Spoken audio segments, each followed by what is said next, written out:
Hello my dear student, मैं आपका बड़ा भाई प्रणेश्वर गुप्ता आज आपके अपने यूट्यूब चैनल डेंसिटी क्लास में आप सभी का स्वागत करता हूं। और हम यहां पे पढ़ते हैं क्लास 9th और 10th के लिए मैथमेटिक्स। और ये हमारा क्लास 10th का चैप्टर नंबर 2 का लेक्चर नंबर 4 है। और इसके पहले 3 लेक्चर्स हम लोगों के ख़त्म हो चुके हैं। उसमें हम लोगों ने पढ़ा था, पहले वाले लेक्चर्स में हम लोगों ने इंट्रोडक्शन ऑफ पॉलिनोमियल देखा था and type of polynomial on the basis of term देखा था। दूसरे वाले में type of polynomial on the basis of degree देखा था। फिर उसके बाद में जो तीसरा वाला था उसमें हम लोगों ने ज्योमेट्रिकल मीनिंग ऑफ जीरोस देखा था। क्या ज्योमेट्रिकल मीनिंग ऑफ जीरोस देखा था। और यहाँ पे हम लोग देखेंगे relation between zeros and coefficient of quadratic polynomial. Quadratic polynomial का जीरोस देखेंगे, रिलेशन देखेंगे जीरोस एंड कोफिशिएंट के बीच में। ठीक है, अब देखिए जीरोस एंड कोफिशिएंट के बीच में जो रिलेशन है वो क्या है, उसका मतलब क्या है समझ आ जाता है कि अगर कोई भी 2 जीरोस दिया जाए उसके मदद से हम लोग एक क्वाड्रेटिक पॉलिनोमियल तैयार कर देंगे। क्या एक क्वाड्रेटिक पॉलिनोमियल तैयार कर देंगे और एक जीरोस का रिलेशन बता सकते हैं। 2 जीरोस को ऐड करेंगे तो क्या मिलेगा और 2 जीरोस को मल्टीप्लाई करेंगे आपस में तो क्या मिलेगा। ठीक है, अब देखिए वो कैसे करेंगे। अब बताइए यहाँ पे रिलेशन बिटवीन, रिलेशन क्या मतलब क्या होता है, संबंध बिटवीन किसके किसके बीच में, जीरोस एंड कोफिशिएंट। कोफिशिएंट कहने का मतलब जो x के साथ वाले आते हैं। देखिए यहाँ पे x स्क्वायर के साथ आया है और x के साथ आया है और यहाँ पे c एक कांस्टेंट है।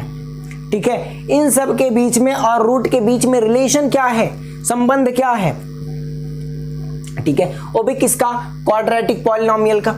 तो अब देखिए अगर हम बात करें, अगर fx दिया गया हो, fx क्या है, y is equal to ax square plus bx plus c, एक जनरल इक्वेशन है, हमने लिख दिया fx क्या है, एक फंक्शन है x का जिसका value ax square plus bx plus c दिया गया। एक general equation of quadratic equation का है। क्वाड्रेटिक पॉलिनोमियल का जनरल इक्वेशन बोला जाता है, जो हर जगह जनरल क्वाड्रेटिक पॉलिनोमियल बोल दिया जाएगा। ठीक है, अब देखिए द गिवन क्वाड्रेटिक पॉलिनोमियल, ये जो क्वाड्रेटिक पॉलिनोमियल दिया गया है उसमें क्या होगा, फर्दर सपोज, इसको सपोज कर रहे that alpha beta are the root of quadratic polynomial. ये क्या है, क्वाड्रेटिक पॉलिनोमियल का रूट है। Now since alpha beta are the root of fx, therefore अगर अल्फा बीटा इसके जीरोज हैं तो alpha x minus alpha and x minus beta be the factor of fx, यानी कि इसका क्या होगा, फैक्टर होगा।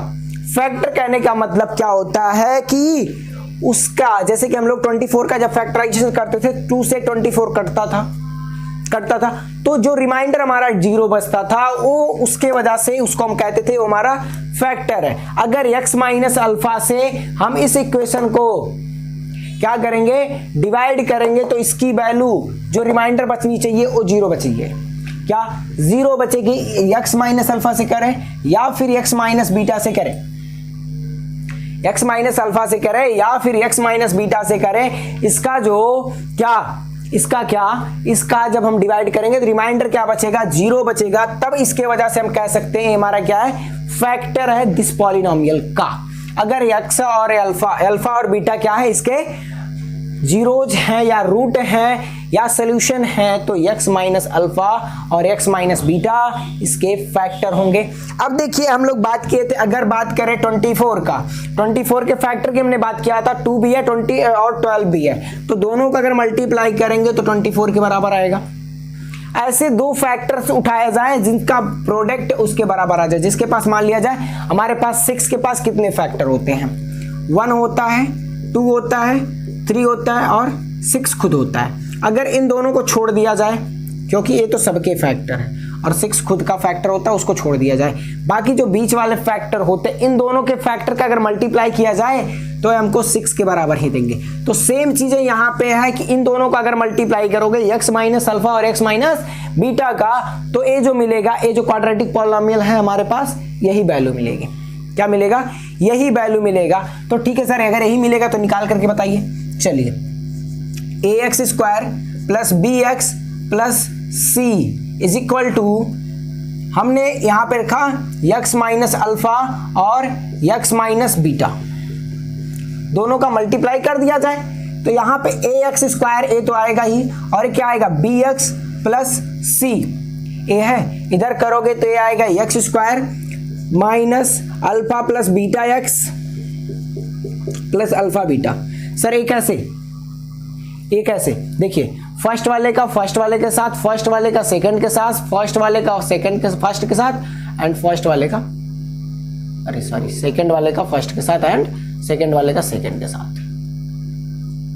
कैसे, अब देखो यहां पे अगर करते तो ये आता है एक्स स्क्वायर, एक्स का एक्स के साथ, फिर एक्स का बी के साथ करते, बीटा के साथ तो बीटा एक्स आता, और इसका करते तो माइनस अल्फा एक्स आता, और इन दोनों का करते तो प्लस अल्फा बीटा आता कि नहीं आता, बिल्कुल आता, यही ना आता। तो यहां से अगर यहां से हम का बात करें कॉमन क्या ले सकते हैं, तो माइनस ले सकते हैं और एक्स को ले सकते हैं, तो एक्स को हमने बाहर लिख दिया और बीटा प्लस अल्फा या फिर alpha plus beta value same आती है, आती है।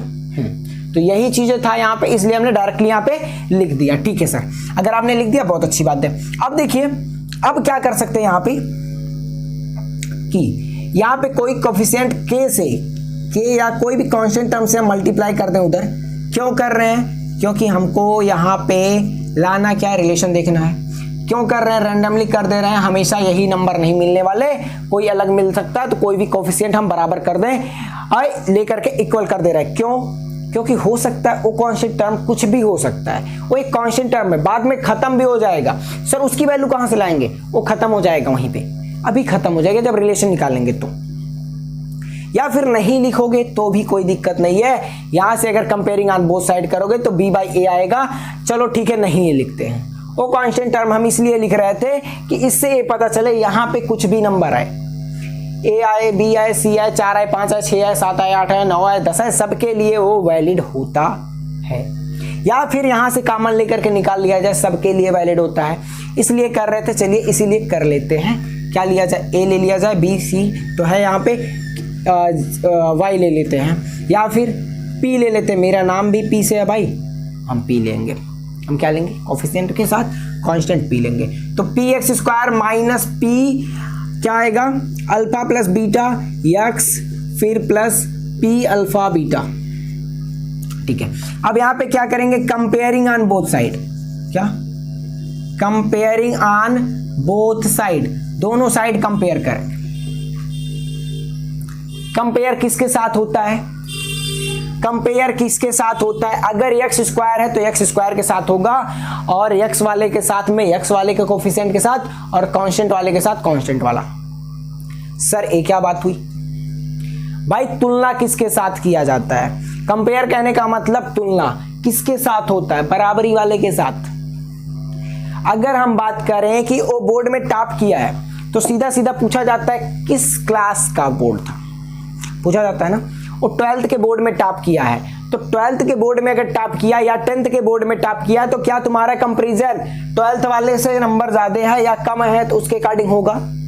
अगर मान लिया जाए एक 12th का लड़का जिसमें बोर्ड में टॉप किया उसका आया 98%, 98%, और एक लड़का है जो हाई स्कूल में टॉप किया उसका है 99%।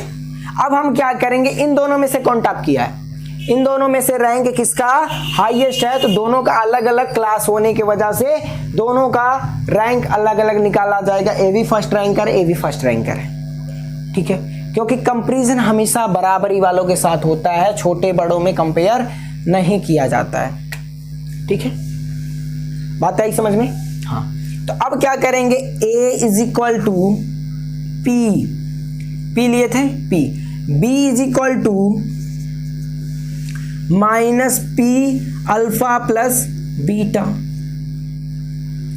Minus P alpha plus beta. फिर उसके बाद में क्या आएगा, c की वैल्यू क्या आएगी, c is equal to P alpha beta, P alpha beta. ठीक है सर, आपने कहा ए बी सी की वैल्यू हमको पता चल गई। अब देखिए हमको निकालना क्या, अल्फा प्लस बीटा, तो बी की वैल्यू क्या है, माइनस पी अल्फा बीटा। अगर हमको यहां से पी गायब करना हो तो डिवाइड करना पड़ेगा, ए से करना पड़ेगा, हाँ सिर्फ पी। ठीक है, तो इस पी से ए पी खत्म, इस पी से ए पी खत्म, क्यों किए थे समझ में आया? नीचे ए लाने के लिए, नीचे ए लाने के लिए, नहीं तो हमको अल्फा प्लस बीटा की वैल्यू क्या मिल जाती? बी मिलती सिर्फ। लेकिन अब देखिए अल्फा प्लस बीटा, यहां पे अगर कोफिशिएंट कुछ भी रहता तो उसको गायब तो करना पड़ेगा उसके लिए। अब देखिए यहाँ पे हमको अल्फा प्लस बीटा की वैल्यू चाहिए, ना कि माइनस अल्फा प्लस बीटा की। ठीक है, तो माइनस इधर आ जाएगा, माइनस बी बाई ए आएगा। फिर उसके बाद हम लोग एक रिलेशन और देखते हैं, अल्फा इंटू बीटा वाला। हमको वैल्यू चाहिए अल्फा इंटू बीटा का। ठीक है, अब देखिए अल्फा प्लस बीटा का मिल गया है, तो इसके अकॉर्डिंग अल्फा माइनस बीटा भी निकल जाएगा, कोई दिक्कत नहीं होगा। वो बताएंगे कैसे निकलेगा। ठीक है, अभी जब क्वेश्चन किया जाएगा तो फिर पता चल जाएगा। ठीक है, अब देखिए alpha plus beta, alpha into beta. Alpha into beta की वैल्यू क्या है, या सी की वैल्यू क्या है? P alpha beta. और पी क्या है? ए की वैल्यू है, पी गायब करना है हमको। तो अल्फा इंटू बीटा की जो वैल्यू मिली हमको, सी by A milli. A relation हो गया, ए रिलेशन हो गया। चलिए ठीक है, ए रिलेशन हो गया सर, आपने कहा, हमने मान लिया ए रिलेशन है। इसके मदद से क्वेश्चन कैसे करेंगे? अभी तो ए चीजें मिला है, अब इन रिलेशन के अकॉर्डिंग हमको अगर दो जीरोस पते हो, सिर्फ दो जीरोस पता हो, उसके मदद से हम कैसे क्वाड्रेटिक पॉलिनोमियल निकालेंगे, अभी उसके बारे में बात करते हैं। इतना आप नोट करिए। ठीक है, आप कर लिए होंगे। अब देखिए आपके बुक में alpha plus beta is equal to दिया होगा कोफिशिएंट ऑफ एक्स अपान में कोफिशिएंट ऑफ एक्स स्क्वायर। तो सेम चीजें हैं, देखिए वो भी चीजें हम लिख दे रहे हैं। क्या लिखा गया होगा? Alpha plus beta is equal to minus coefficient, क्या? कोफिशिएंट ऑफ एक्स अपान में coefficient of x square, coefficient of x square. दूसरा क्या दिया होगा? अल्फा इंटू बीटा वाले के फॉर्म में कोफिशिएंट ऑफ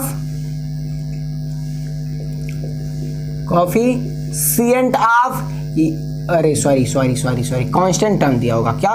कांस्टेंट टर्म अपान में कोफिशिएंट ऑफ एक्स स्क्वायर।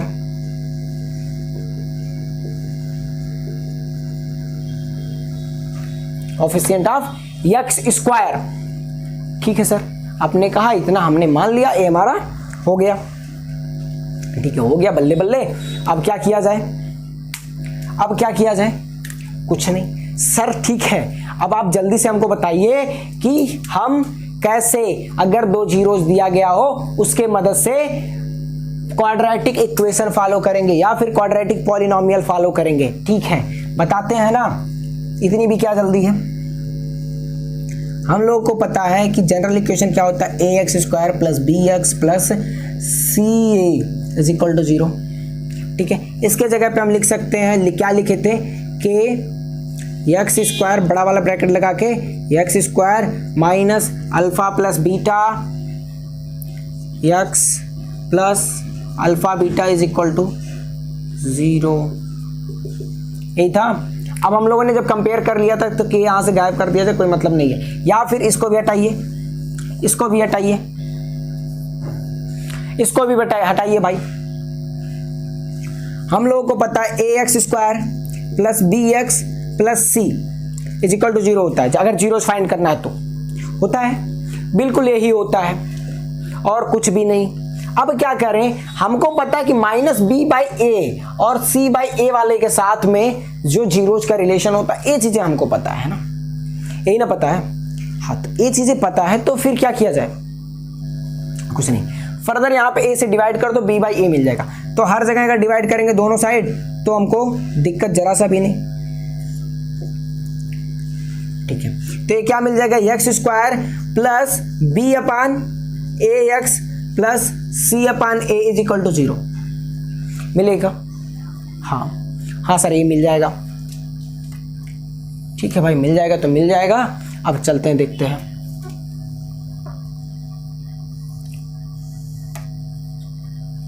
ठीक है सर, मिल जाएगा। अब देखते हैं आगे। अब क्या करेंगे?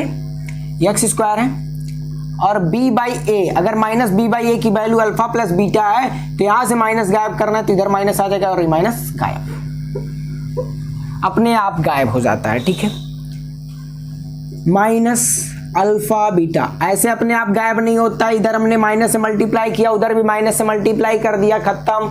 इक्वेशन बराबर होने की वजह से माइनस माइनस का दोनों साइड मल्टीप्लाई किए तो कोई फर्क नहीं पड़ने वाला उससे। ठीक है, क्या कोई फर्क नहीं पड़ने वाला है। ठीक है, अब उसके बाद में c बाई ए की वैल्यू तो हमको पता है अल्फा इंटू बीटा होता है इज इक्वल टू 0, यही हमारा क्वाड्रेटिक पॉलिनोमियल की वैल्यू, यही है रिलेशन। अल्फा प्लस बीटा है तो क्वाड्रेटिक पॉलिनोमियल यहां से निकाल लेते हैं। चलिए ठीक है सर, आपने कहा तो हमने मान लिया। नहीं भाई, मेरे कहने के अकॉर्डिंग मत मानो, आप अपने अकॉर्डिंग करो, बुक के अकॉर्डिंग करो, मैं इतना बड़ा महान नहीं हूं। ठीक है, चलिए इतना आप नोट करिए, फिर क्वेश्चन किया जा रहा है। क्या क्वेश्चन किया जा रहा है?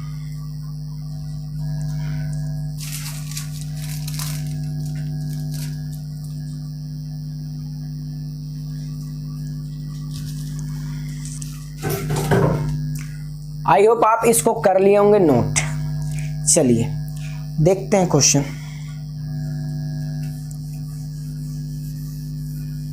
किस टाइप के क्वेश्चन आएंगे।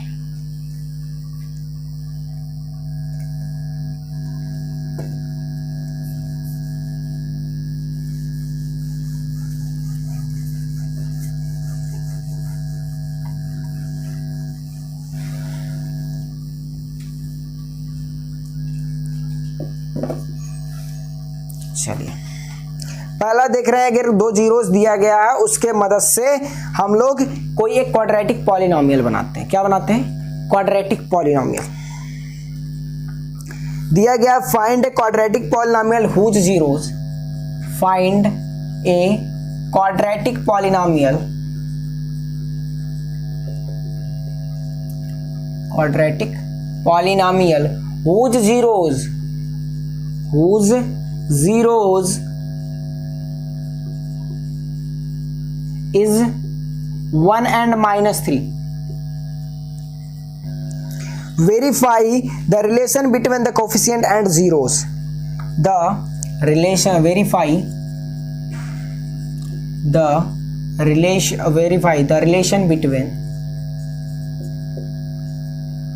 relation between zeros and coefficient.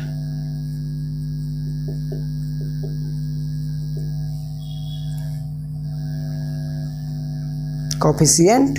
ठीक है, चलिए ये एनसीईआरटी का क्वेश्चन है। क्या है? एनसीईआरटी का क्वेश्चन है। भले से हम बालाजी पब्लिकेशन की बुक से पढ़ा रहे हैं, अभी वर्तमान मेरे सामने जो है वो बालाजी पब्लिकेशन की बुक है, और इसमें क्या है, ये जो क्वेश्चन है वहां पे भी एनसीईआरटी का जो क्वेश्चन होता है उस पे लिख दिया जाता है एनसीईआरटी, या फिर बोर्ड में आया हुआ क्वेश्चन होता है तो लिखा जाता है सीबीएसई 2020, सीबीएसई 2004, सीबीएसई 2005, सब लिखा जाता है। हम दो बुक से पढ़ाते हैं, एमएल अग्रवाल और बालाजी पब्लिकेशन, और फिर तीसरा जो आता है कौन सा, एनसीईआरटी, तीनों। ठीक है, बालाजी पब्लिकेशन क्या है कि जैसे कि यूपी बोर्ड की अगर बात किया जाए तो यूपी बोर्ड के सबसे फेवरेट बुक जो होती है बालाजी पब्लिकेशन। मोस्टली क्वेश्चन वहां से आते हैं, लेकिन अगर बात किया जाए सीबीएसई में तो सीबीएसई में मोस्टली क्वेश्चन एनसीईआरटी और अदर बुक से आते हैं। कोई जरूरी नहीं है कि किसी एक बुक से आए, एमएल अग्रवाल से भी आ सकते हैं, आर डी शर्मा से भी आ सकते हैं, और आर.एस. अग्रवाल से भी आते हैं, तो वहां पे ये चीजें निश्चित नहीं होती हैं किसी एक बुक से आए। लेकिन यूपी में यही चलता है, और आईसीएसई बोर्ड का एक अलग एमएल अग्रवाल छपता है जो आईसीएसई बोर्ड के लिए प्रेफर होता है, और वहां से सिर्फ एमएल अग्रवाल से आता है। वहां पे कोई एनसीईआरटी वगैरह कुछ नहीं, सिर्फ एमएल अग्रवाल से क्वेश्चन आएगा। ठीक है, तो इसलिए कहा जाता है कि आईसीएसई बोर्ड थोड़ा इजी होता है एज कंपेयर टू सीबीएसई, क्योंकि फिक्स है उसी बुक से आना, वही बुक पूरा पढ़ जाओ आ जाएगा। लेकिन अगर सीबीएसई की बात किया जाए तो पढ़ लो, कौन कौन सी बुक पढ़ोगे तुम इस साल भर के अंदर। आर.एस. अग्रवाल पढ़ोगे, एमएल अग्रवाल पढ़ोगे, आर डी शर्मा पढ़ोगे, बालाजी पब्लिकेशन पढ़ोगे, कि आप अपना एनसीईआरटी पढ़ोगे, एनसीईआरटी एग्जाम्पलर पढ़ोगे, कौन सी बुक पढ़ोगे। सारी बुक तो पढ़ नहीं सकते, सारी बुक तो पढ़ नहीं सकते, क्योंकि अगर सारी बुक खरीदने भी जाओगे मार्केट में तो बिक जाओगे। ठीक है, अब सारी बुक खरीदने जाएंगे तो बिक जाएंगे, मतलब क्योंकि सारी की सारी बुकें महंगी हैं, 600, 700, 800 कि एक एक बुक है, तो इतनी सारी बुकें खरीदोगे मैथ के लिए खाली, तो बाकी अदर सब्जेक्ट के लिए क्या करोगे? अदर सब्जेक्ट के लिए क्या करोगे? अदर सब्जेक्ट में भी यही कंडीशन है कि कोई निश्चित नहीं है किस बुक से क्वेश्चन पूछा जाए, ठीक है। लेकिन अदर सब्जेक्ट में क्या होता है, कॉन्सेप्ट समझा जाता है, आपको करना है, यहाँ पे भी कॉन्सेप्ट समझा जाता है और यहाँ पे प्रैक्टिस किया जाता है, ठीक है। सिर्फ यहाँ पे मैथ में प्रैक्टिस मांगता है, प्रैक्टिस किए आप सारे क्वेश्चन को फोड़ सकते हैं। अगर अच्छे से कॉन्सेप्ट समझे हैं फिर उसके बाद में आप क्वेश्चन को लगा रहे हैं तो कोई दिक्कत नहीं होने वाली है, आप बहुत अच्छे तरीके से फोड़ सकते हैं, कोई बात नहीं होने वाली है। हम तो कहेंगे सिर्फ एनसीईआरटी प्रीफर आप मत करिए, सिर्फ एनसीईआरटी पढ़ करके कल्याण किसी का नहीं हुआ है। मानते हैं एनसीईआरटी से 80% क्वेश्चन आते हैं, लेकिन आप बोर्ड में अगर 85% 95% क्वेश्चन लेकर के आने हैं, आंसर लेकर के आने हैं, नंबर लेकर के आने हैं मैथ में, तो आपका एनसीईआरटी से सिर्फ काम नहीं चलने वाला। क्यों? आपको क्या लगता है कि आप 5 क्वेश्चन प्रैक्टिस करके 50 क्वेश्चन बना सकते हैं? नहीं। तो सर कौन सा बुक पढ़ा जाए? देखिए, आप पे अगर सीबीएसई की बात किया जाए तो आप आरडी शर्मा या फिर एमएल अग्रवाल या फिर आरएस अग्रवाल, इन तीनों में से कोई एक, सारी नहीं, कोई एक एनसीईआरटी आपको पढ़ना है, उसके बाद इन तीनों में से कोई एक। बालाजी पब्लिकेशन हम नहीं कहेंगे, क्योंकि बालाजी पब्लिकेशन जो है वो बुक बहुत ही बेकार बुक है, अकॉर्डिंग टू मी, मुझे अच्छा नहीं लगता वो बुक मुझे नहीं अच्छा है, मेरे लिए नहीं अच्छा लगता है। बाकी आपको एमएल अग्रवाल है, आरएस अग्रवाल है, इन तीनों में से कोई एक, RD Sharma, ML Agarwal and RS Agarwal में से तीनों में से कोई एक बुक। सर उतनी मोटी बुक पूरा पढ़ पाएंगे क्या? नहीं, सारे क्वेश्चन आपको नहीं पढ़ने हैं, उसमें देखना है कौन सा क्वेश्चन सीबीएसई में आया हुआ है, कौन सा क्वेश्चन एनसीईआरटी एग्जाम्पलर का है, कौन सा क्वेश्चन एनसीईआरटी का है, कौन सा क्वेश्चन आया हुआ है बोर्ड में एग्जाम में, उसी क्वेश्चन को कोई उस पर लिखा रहता सीधा सीबीएसई 2015, सीबीएसई 2020, इस तरीके से लिखा रहता है। तो आपको ये चीजें पढ़नी है अगर बोर्ड में अच्छे नंबर लाने हैं, तो इन सारे क्वेश्चंस को आपको पढ़ने हैं, ऐसे लिखा रहता है, ठीक है, ऐसे सच दैट का सिंबल लगा के लिखा रहता है। तो इन सारे क्वेश्चंस को आपको लगाने हैं। अगर कहीं पे किसी क्वेश्चन में एनसीईआरटी लिखा गया है तो उसको भी लगा लो, एनसीईआरटी लिखा गया है तो उसको भी लगा लो, वहां से भी लगा लो, एनसीईआरटी की बुक से भी लगाना जरूरी होता है। और एनसीईआरटी के एक एक क्वेश्चन लगाने, चाहे वो एनसीईआरटी एग्जाम्पल में दिया हो, एनसीईआरटी के बुक में के एग्जाम्पल में दिया हो या फिर एनसीईआरटी के एक्सरसाइज में दिया हो, सारे क्वेश्चन लगाने। अब बात करते हैं एनसीईआरटी एग्जाम्पलर क्या हो, अलग बुक है क्या, कि वही एनसीईआरटी के क्वेश्चंस की बात करते हैं? नहीं, एनसीईआरटी एग्जाम्पलर एक अलग बुक है, एग्जाम्पलर, ठीक है। एनसीईआरटी एग्जाम्पलर एक अलग बुक है। एनसीईआरटी एग्जाम्पलर की बात किया जाए तो क्या हम इसको भी खरीदे, 3-3 बुक खरीदे मैथ के लिए? घर वाले तो इतना पैसा देंगे नहीं, किसी के नहीं देंगे भाई, हमारे भी नहीं दिए थे। हम तो सिर्फ हम लोग पढ़े थे एमएल अग्रवाल से, सिर्फ एमएल अग्रवाल से पढ़े थे हम, एमएल अग्रवाल और एनसीईआरटी, बस बाकी कोई और बुक नहीं छुए थे, इन्हीं बुक से टच किए थे, ठीक है, इन्हीं दोनों बुक से पढ़े थे और अच्छा नंबर आया था, कोई खराब नहीं, ठीक है। बहुत अच्छे भी नहीं आए थे, बहुत बड़े के मास्टर नहीं हैं हम, छोटे वाले हैं। नंबर इज नॉट मैटर, सीधा बात है, one piece paper can not decide your future. लेकिन अगर आपको मेहनत करना है, आगे जाना है, तो मेहनत करनी पड़ेगी, ठीक है। आप अच्छे से मेहनत करेंगे तो इससे कोई फर्क नहीं पड़ने वाला कि आपका नंबर कितना आ रहा है, ठीक है। नंबर नहीं मैटर करता है। कभी कभी क्या होता है कि अच्छे खासे स्टूडेंट के भी नंबर कम आ जाते हैं, और कभी कभी क्या होता है कि बहुत बेकार स्टूडेंट के भी नंबर बहुत अच्छे आ जाते हैं, तो इससे नंबर नहीं मैटर करता है, ठीक है।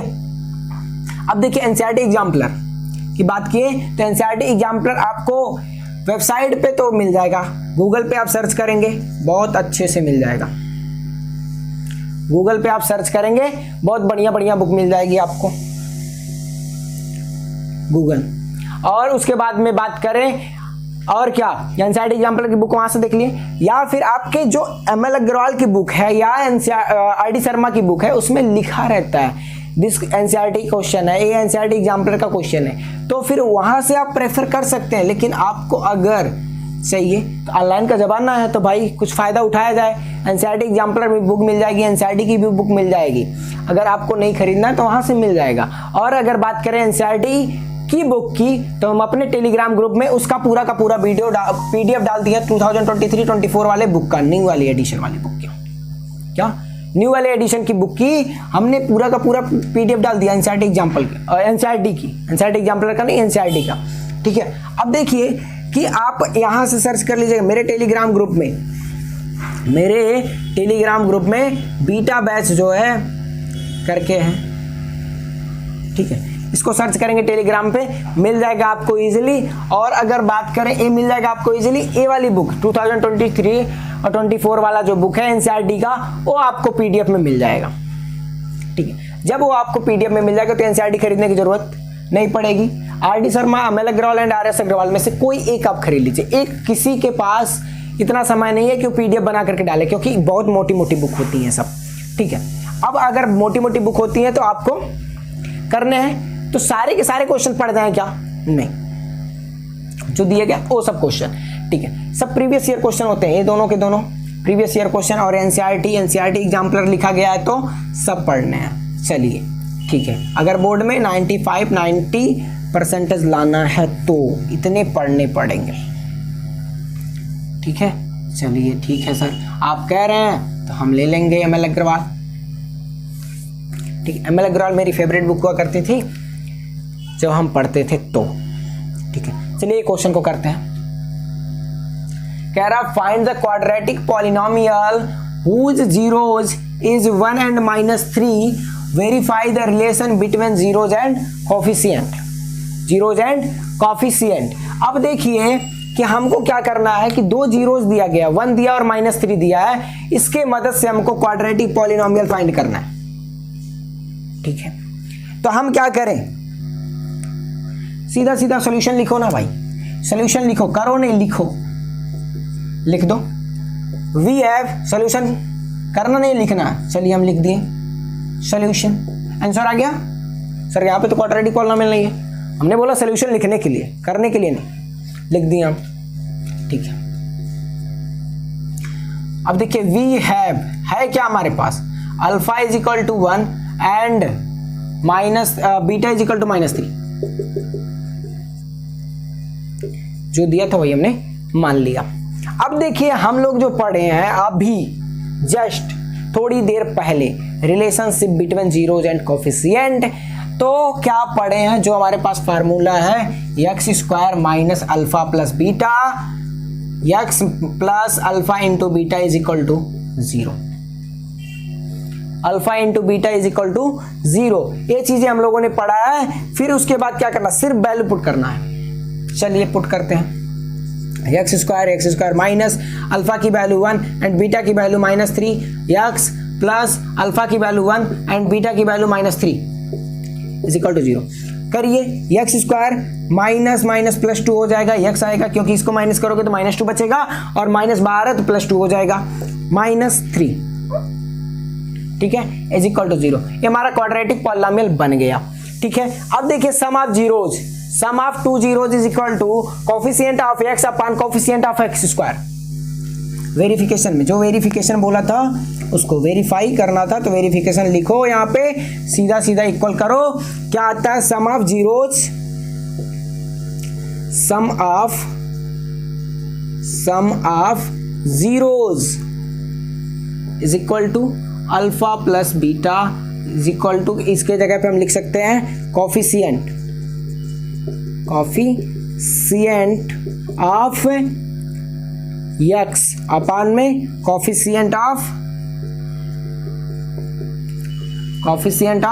x²। देखिए मार्कर का इंक खत्म हो गया है, अभी फिल करना पड़ेगा। ये भी कह रहा मार्कर का इंक पीना है, मार्कर भी कह रहा है इंक पीना है हमको, ये भी नशा करता है, इसको भी नशा लग गई है भाई। दूसरा क्या है, product of zeros is equal to, क्या दिया गया, constant term upon coefficient of x²।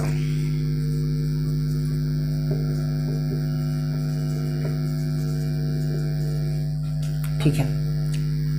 अब देखिए क्या मिलेगा, -2/, यहाँ पे माइनस भी आता है, ठीक है, -2/1 और इसकी वैल्यू क्या मिलेगी, -3/1।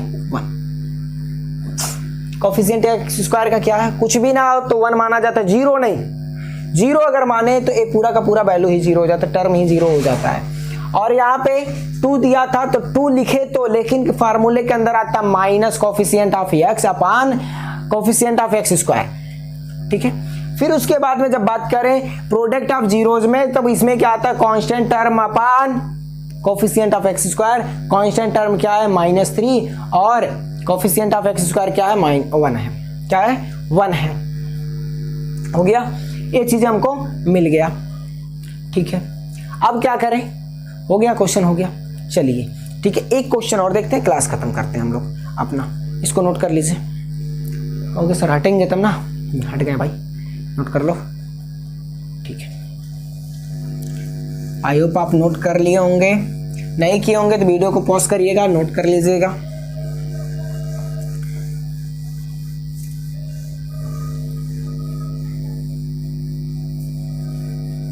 चलिए एक क्वेश्चन और देखते हैं, और जो बचा हुआ क्वेश्चन है कल पहले क्वेश्चन करेंगे, तो फिर उसके बाद relationship between zeros and coefficient of cubic polynomial के बारे में चर्चा करेंगे।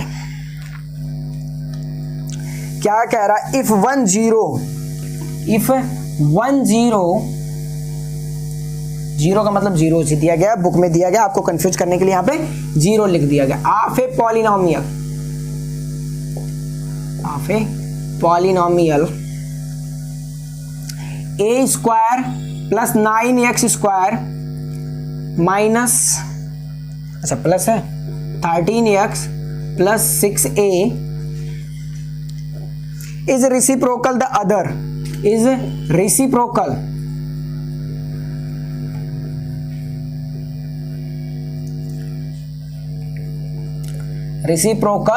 Of the other, find the value of a, find the value of a।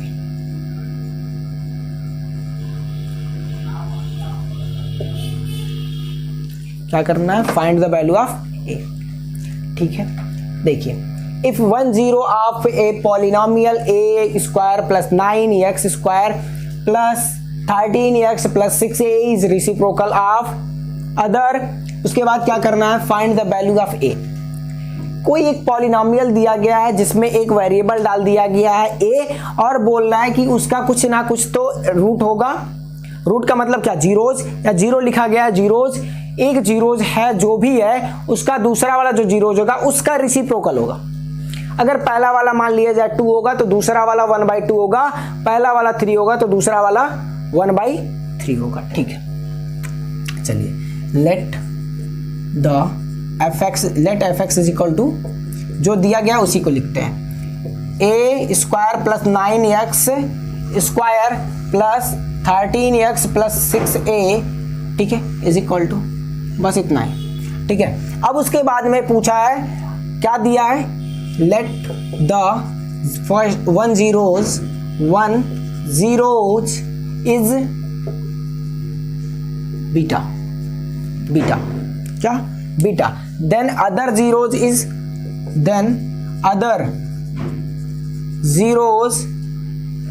is 1/बीटा। इसे लगा तो इक्वल टू नहीं लगेगा, इज 1/बीटा क्योंकि रेसिप्रोकल दिया था, ठीक है। अब बात करते हैं इन दोनों के प्रोडक्ट का जो होता है, हमको ये चीजें निकालना है। तो पहला क्या हो जाएगा, alpha plus beta is equal to -b/a होता है। तो यहाँ पे क्या आ जाएगा, अल्फा के जगह पे रख सकते हैं बीटा, बीटा हमने माना तो बीटा, बीटा के जगह पे 1/बीटा, फिर -b -13/a square plus 9, a square plus 9। अब दूसरा क्या होता है, बीटा इंटू 1/बीटा हो जाएगा,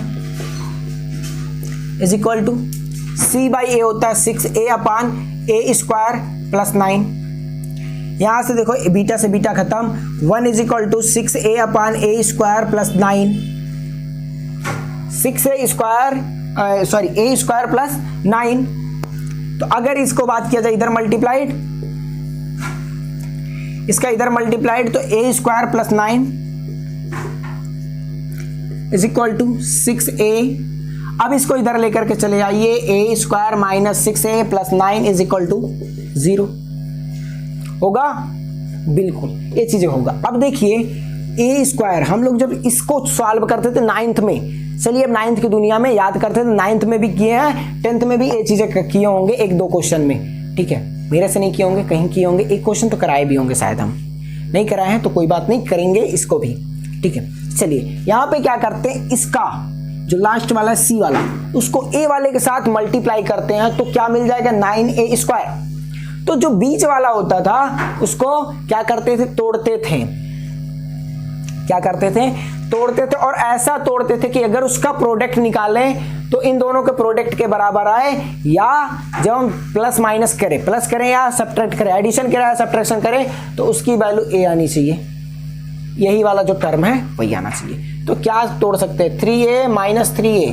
तोड़ सकते हैं, plus 9 minus 3a into minus 3a, 9a square आएगा प्लस में, और उसके बाद में अगर बात करें a स्क्वायर यहाँ पे है माइनस 3 तो minus 6a square, minus 3 sorry minus 6a आएगा, ठीक है। अब यहाँ से कॉमन क्या दिख रहा है, a यहाँ पे आते हैं, शिफ्ट करते हैं, a कॉमन ले लिया जाए तो a माइनस 3, फिर यहाँ से क्या माइनस 3 कॉमन हो जाएगा तो a minus 3 is equal to 0। देखिए यहाँ से हमने 3 कॉमन लिया, माइनस के साथ लिया, तो यहाँ से माइनस खत्म तो a प्लस में आएगा, और a प्लस में था तो माइनस में आ जाएगा। तो अब देखिए जब a चीजें और a चीजें बराबर आ जाएं तो अब मानिए आपका सोल्यूशन पक्का वाला ट्रू है, कोई नहीं काट सकता। तो a माइनस 3 और एक में हो जाएगा a minus 3 is equal to 0। तो एक बार a minus 3 is equal to 0 कर दीजिए, आ जाएगा a इज इक्वल टू 3, आ गया, ठीक है सर। तो आप बोले थे क्वाड्रेटिक का 2 आना चाहिए, हाँ 2 तो आना चाहिए, लेकिन मैक्सिमम 2 होता है, 1 भी हो सकता है, 0 भी हो सकता है। कल हम लोगों ने जब चर्चा किया था तो बोले थे maximum zeros of quadratic equation is 2, maximum word use किए थे, तो उसका मतलब था कि ज्यादा अधिक से अधिक 2 हो सकते हैं, उससे कम हो सकते हैं, ठीक है। चलिए आप इसको नोट करिए, उसके बाद हम लोग अपना क्लास यहीं पे खत्म करते हैं।